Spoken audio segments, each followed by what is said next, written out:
Hello everybody. So today I'm doing something a little different.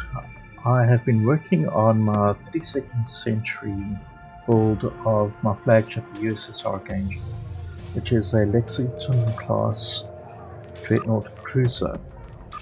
In my mind it's actually an Archangel Class because it's experimental subclass. Anyway, I've done a few minor changes. I took one of the isomagnetic plasma distribution manifolds out and replaced it with a custom power matrix. Also, the flagship technologies I've replaced with relevant other consoles, which I think overall boosts the 32nd century variant of the ship. I do still have the 25th century variant as well, which is also slightly modified, but not by much. But that still has the flagship technologies. So what I'm going to do now is I'm going to do a test run and see how it goes. I have also, of course, been working on the different traits to best supplement the build itself. And I think I've got a pretty good mix here. The only thing that I've seen is the shields aren't as effective as they were with the flagship build, the flagship technologies, specifically from the Star Cruisers. So let's test it out, and that will be today's video. I think the best place to start is to just carry on with the final day of the defensive Pavo, and then I might do a patrol or another TFO, or go to Gonkra, or go to Starbase 234. Let's see how it goes.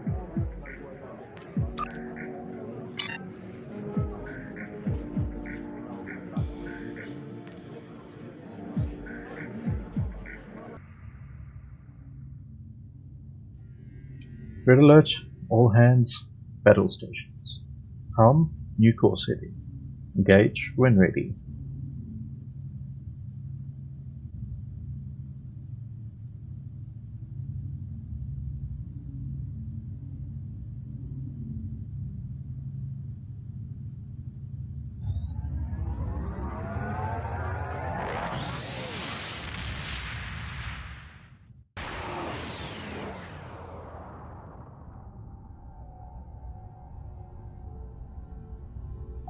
Bad news.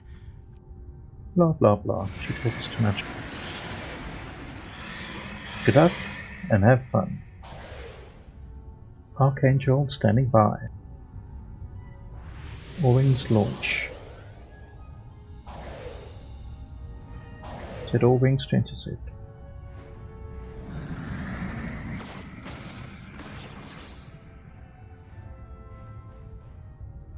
Enemy ships approaching. On an attack vector. Warning. Ship under attack.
Archangel supporting Alpha.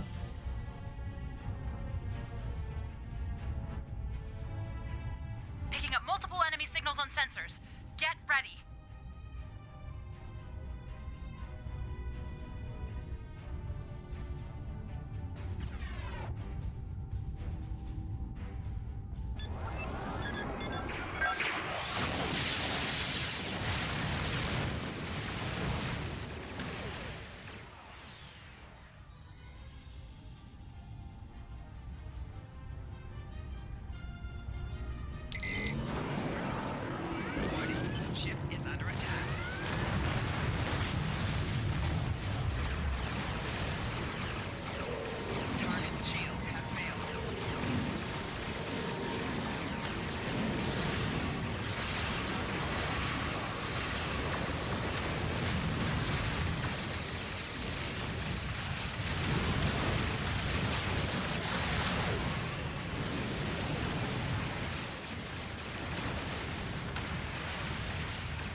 Wings attack.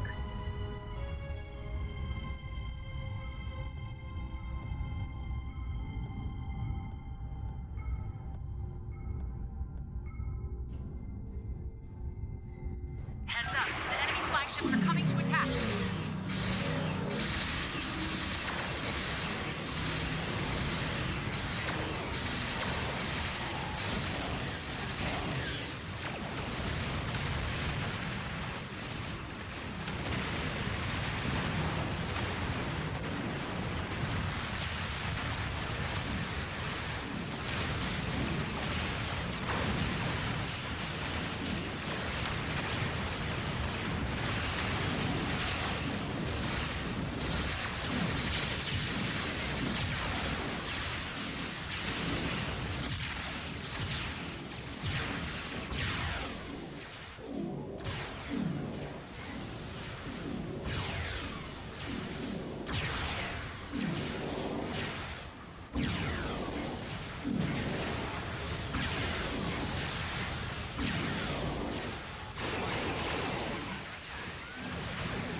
Good work, team.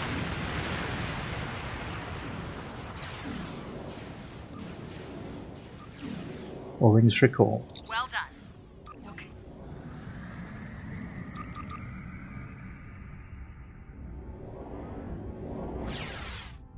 I'll get us out of here. Make some war. Engage.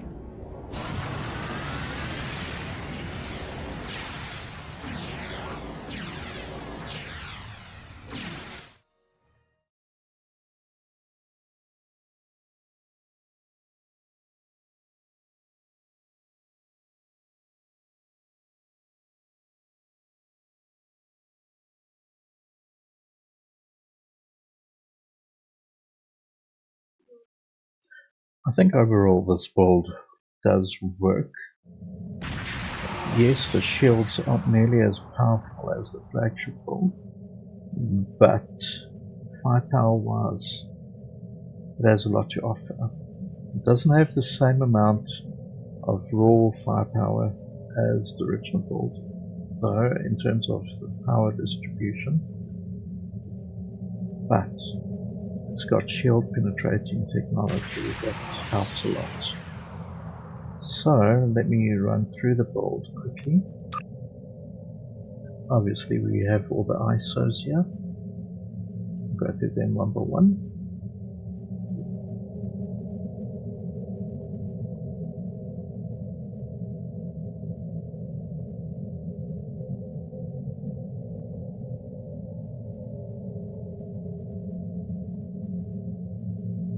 Then we have the custom power matrix. I found this fairly effective, but I'm not convinced it's good enough to replace an ISO. That I'm not getting rid of. It's highly effective. That has helped a bit, especially with my pets.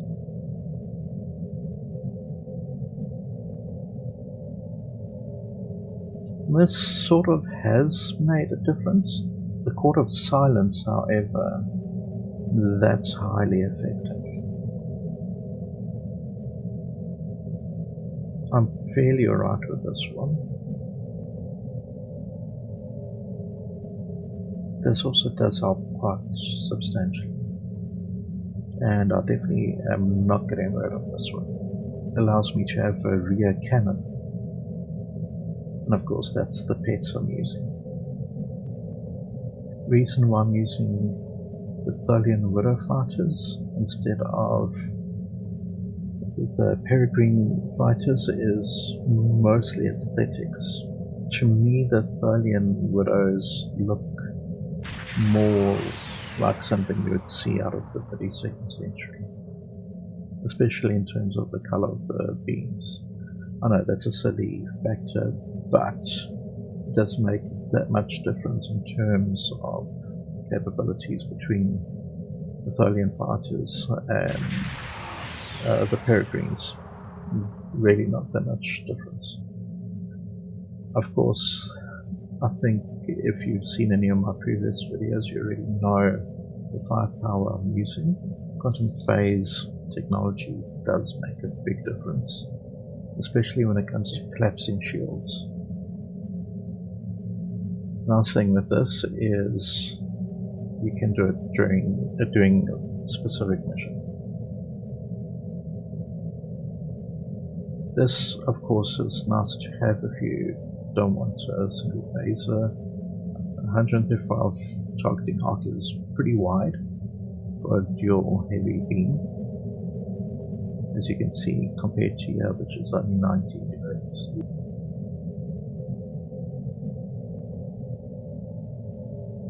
Having the energy weapon entanglement does make a big difference as well.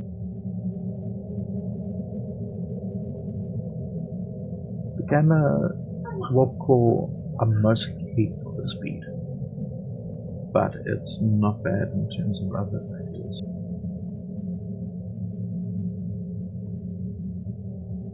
There's my aft cannon.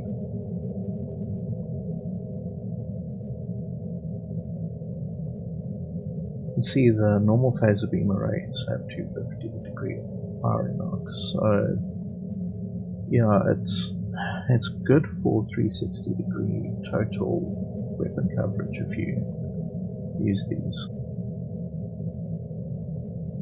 The chronometric torpedo, the fact that it creates a what do you call it again? A gravity well, that makes quite a big difference. Especially if you're trying to hold targets in place. And don't go anywhere without this. This is my kinetic damager. So that is the current build. Let's have a look at the science build, which is my 25th century version. Not much difference. I've taken most of the isomagnetic plasma distribution manifolds off and replaced them with other consoles.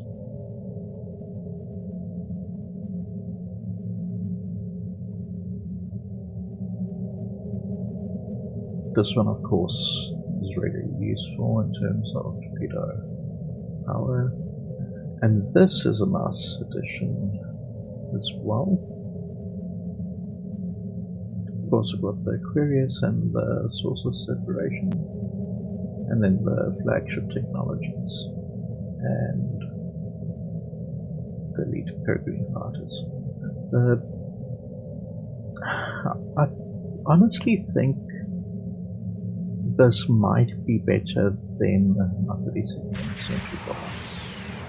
I'm not completely convinced in terms of how long the ship can last in a heavy battle. This makes a huge difference. The shield efficiency and strength is better overall.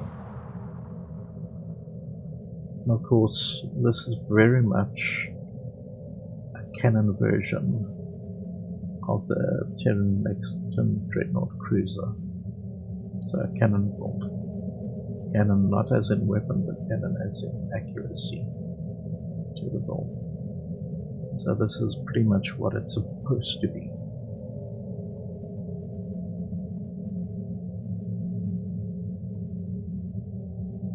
Yeah, it is slightly different to what the Terrans would have, but you know, as I said, this is a prototype Archangel Class in my mind. You can see here differences in terms of hull integrity, shield regeneration, shield strength, and the different resistance, as well as the crit chance and severity. All of this information here. Of course, the starship shield capacity and the drain expertise is the focal point of this. You can see engineering. I haven't really focused much on it for this particular build. So let's have a look at the 32nd century now in comparison.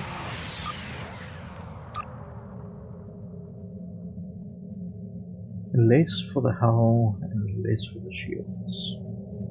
Shield regeneration almost the same, but look at the resistance. Resistance is considerably higher. Crit chance and crit severity is a bit higher. Tactical is pretty much the same. Science, a bit more on shield capacity, which is a bit odder considering it doesn't show. I think it's more. Oh, honestly, I can't remember now. Shield drain expertise, more or less the same if I recall. Engineering, more or less the same. Turn rate, more or less the same, but I think this one might be more. One thing I did forget to show you with the science was the traits. So these traits are all based on the Star Cruisers, including the Lexington, of course, with the supercharged weapons. So we have the adaptive hull, the checkmate, dimensional modulation, supercharged weapons, universal design, X-group shield focusing, and emergency weapon cycling. In terms of space traits, it's the same between the two ships: adaptive defense, adaptive offense, innocuous, operative, superior astrophysicist, superior cannon training, superior techie, warp theorist, shield technician, and harmonic shield linkage. And of course back to the 32nd century. Black alert, dimensional modulation, emergency weapon cycle, forward power, continuous tenacity, area wave shield hacking, and universal designs. And over here I've replaced that with what did I replace it with actually? Honestly, I can't remember now. Yeah, that means I have to go back. Well, okay, let's not be stupid. So of course we've got the biomolecular shield generator, the tethered non-baryonic asteroid, quantum singularity manipulation, which is a phase cloak, forced challenge, and anti-time entanglement singularity.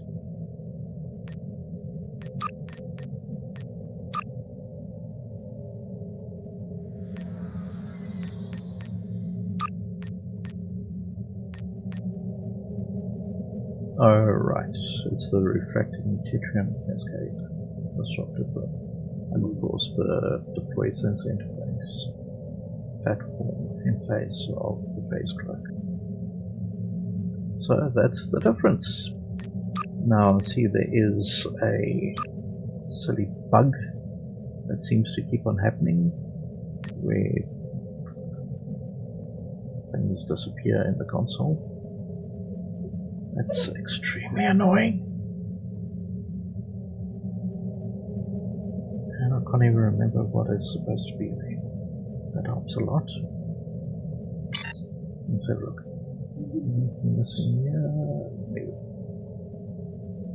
No. That is really annoying.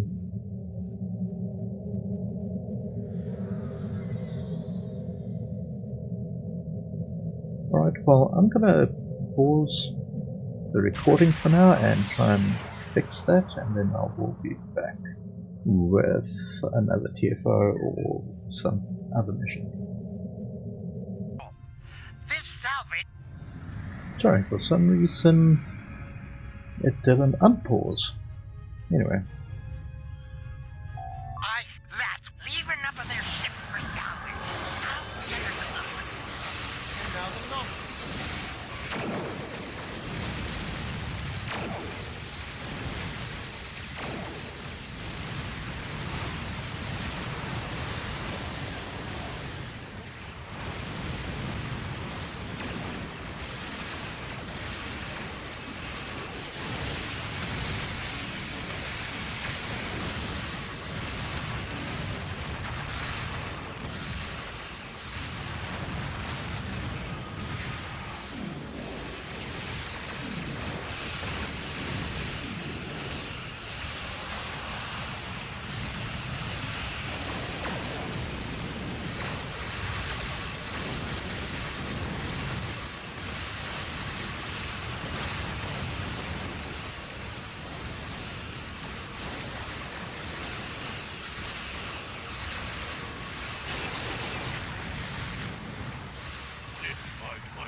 So far, so good. Well, there's good news, bad news. The friendly ship just dropped out of cloak.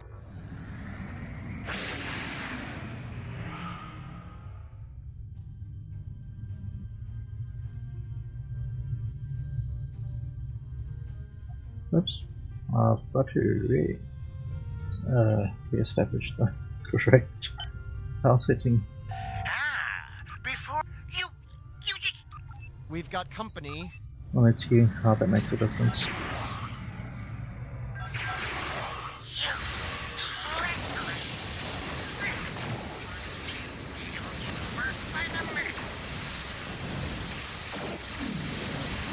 I'm kind of mistiming a few things today, though.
I should be using only keyboard controls, but me. I suppose the neutral. The nerve of some... Now, I should get used to it.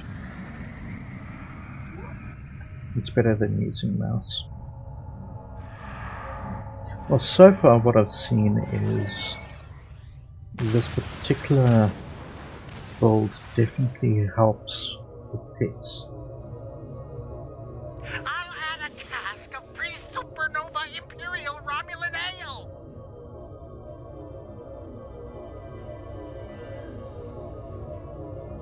The Birmingham. I can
That wasn't bad.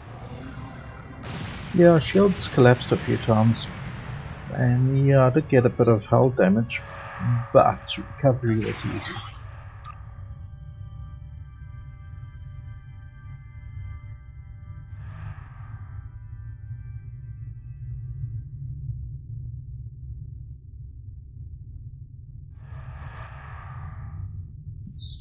Right, I think let's do one last mission. Hot indeed. Modron's on his way to a Federation.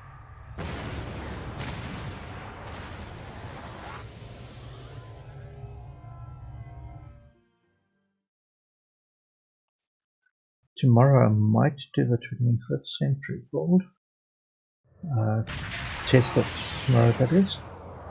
So feel free to come and have a look. In the meantime, let's go to Starbase 234.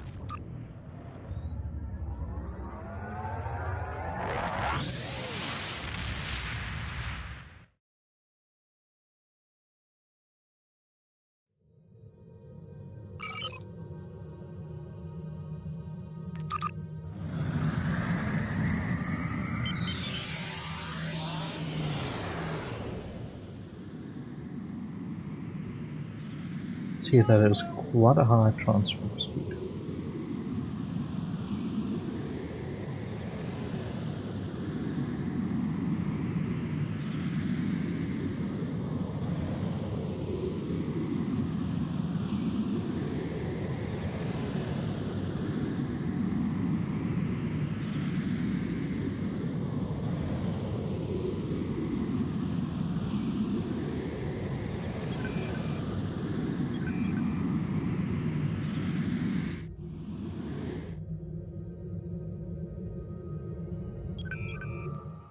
Also take into consideration though that this is set on elite, so it's the most difficult level.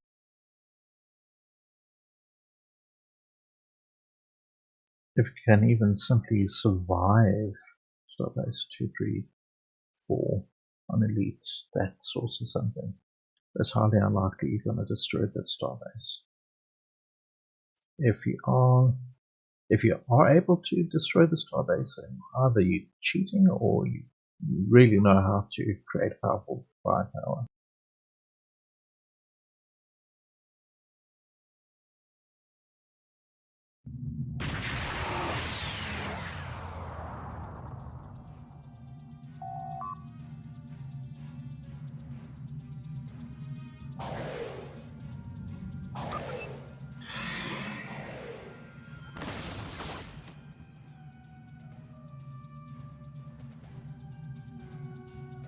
I'm wondering if I shouldn't swap this, that one, and make it more for shield power.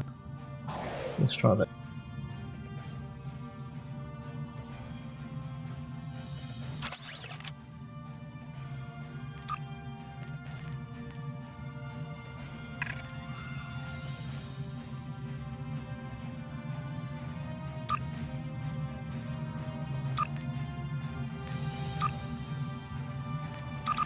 Having Orc's power is good, but I think in this case shield power might be better. Let's try.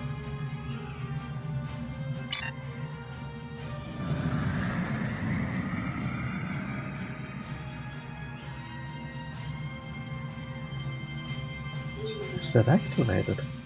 It's not like it. Oh, it isn't. Weird. There we go.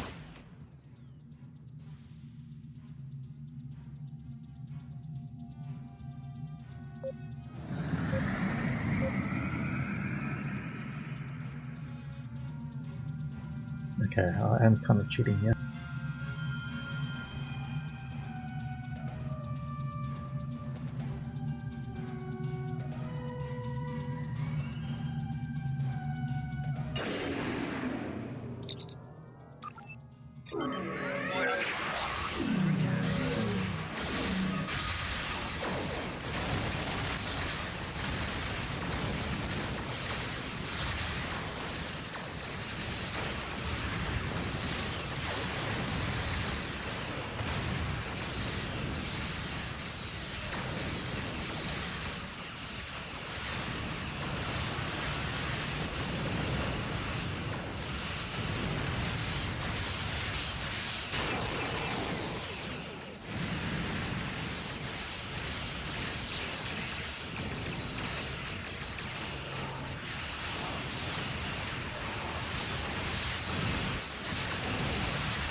Okay, the starships are taken out.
Okay, that was really good. The very fact that we even collapsed a shield grid is a clear sign of how effective this build actually is.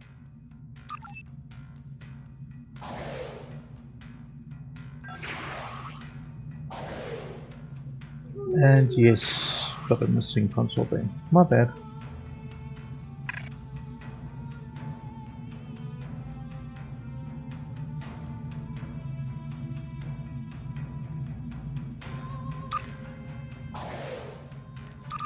Alright, I'm not completely convinced with this, so I'm gonna deconquer, and that should be it.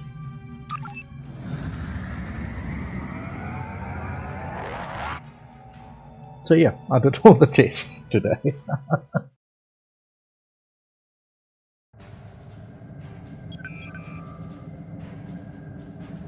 I think let's transwarp there.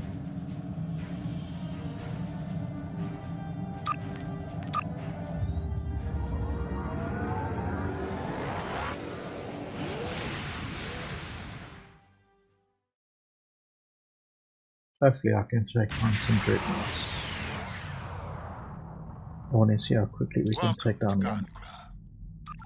The Zinkethi operating in multiple locations within the system. Command is identified. Good, hardly anyone is here.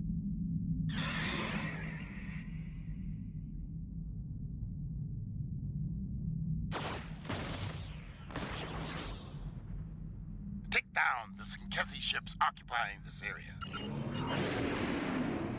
Warning, ship is under attack.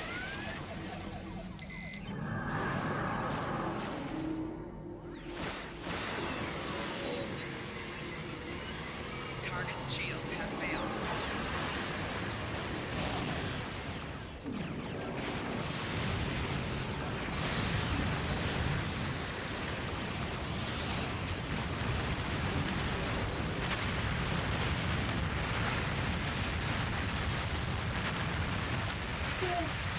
Okay, that's a lot of firepower.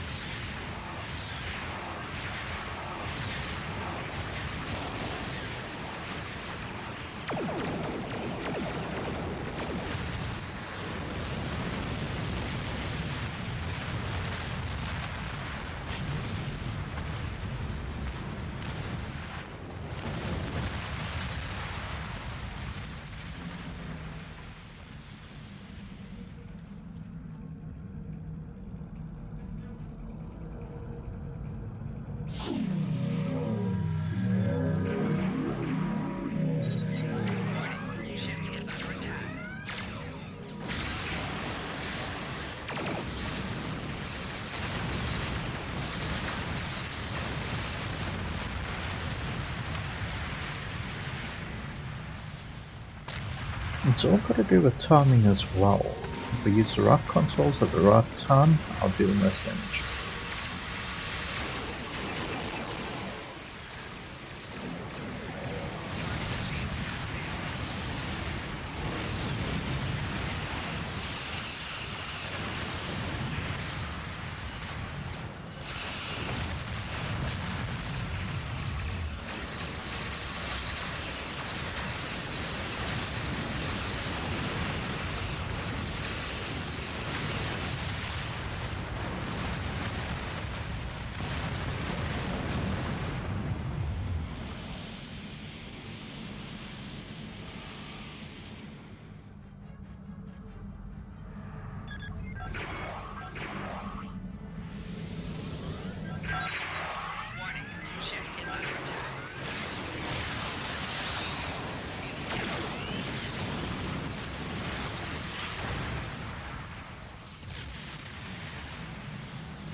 Growl.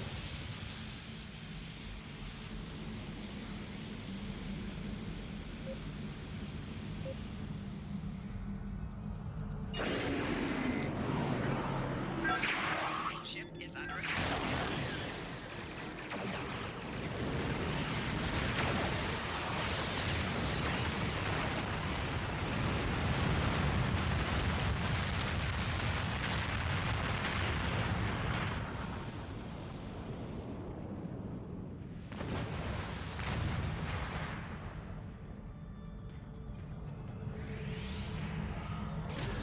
Target's shields have failed. Yep. Okay, no comment.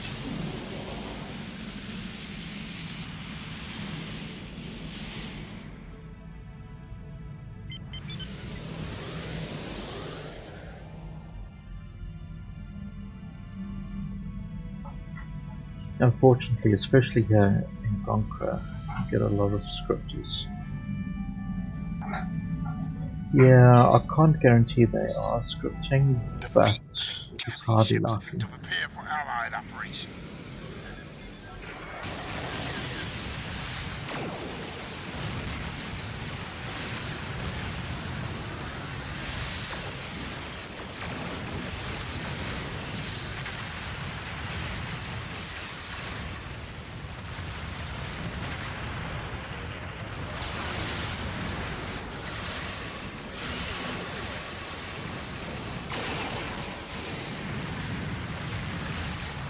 Understand, I'm not actually saying that they are definitely scripting. There are people that do know how to build like that.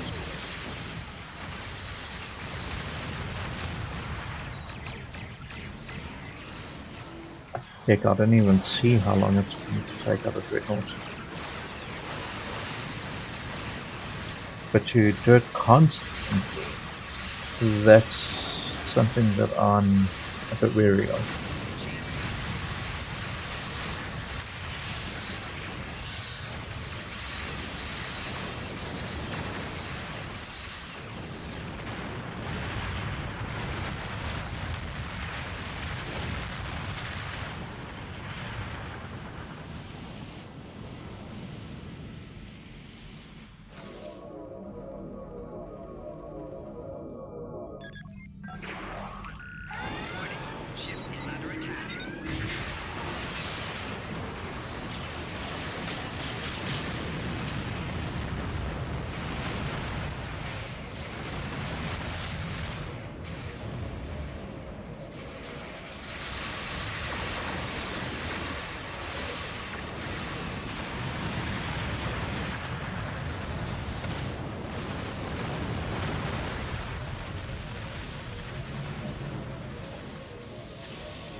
Right, after I've taken out these two, I think I'm going to finish the video. Delivered an asteroid to their facility.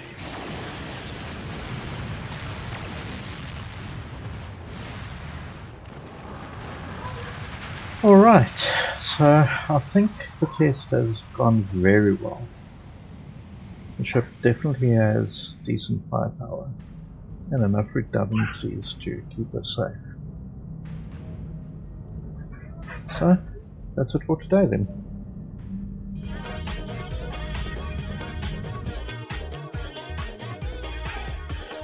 Thank you for watching. Don't forget to like, subscribe, click on notifications and share. You are appreciated and noticed. See you next time.